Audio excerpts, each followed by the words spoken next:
I heard a boom. And then like it felt like turbulence because like my seat shook. It woke me up.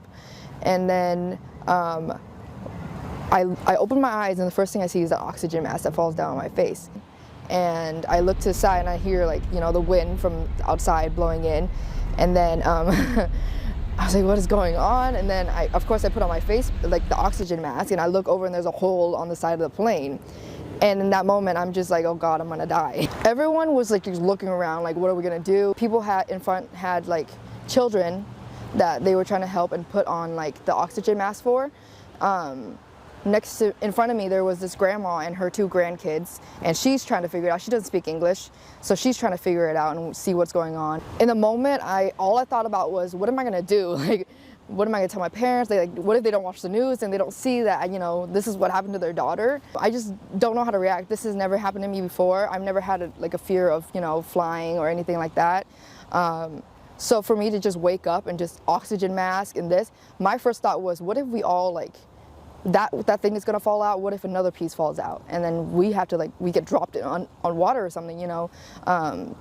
I don't even know where to start with, you know, the life jackets and stuff like that. So I was just really scared. I didn't think I would actually make it, because in my head, like, you know, physics, you know, if you were to turn, what if, you know, you turn, the plane turns and we fall out into the hole. Even though I was not as close as other people, I was just scared that, you know, we're all gonna somehow end up that way, like out of the hole.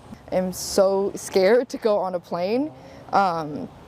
Just for that reason. Now I don't even trust anything, you know, like I don't want to lean my head on like a door in a car, you know. Have you heard from Alaska Airlines since?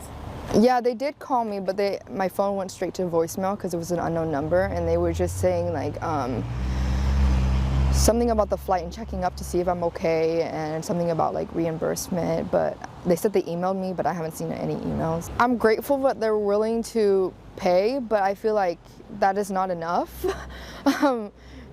To be completely honest with you, it was very traumatic. And, you know, at first, when we first, you know, got off the plane, they offered us like a $12 voucher for food on the airport.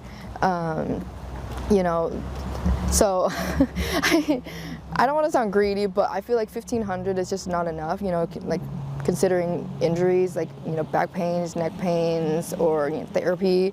So I feel like a little bit more could be better. I remember like people were crying. Like, this is very traumatic to everybody, including me, but I just, you know, I don't think that's enough. To be honest, it's kind of cheesy, but I look at life a little bit more different.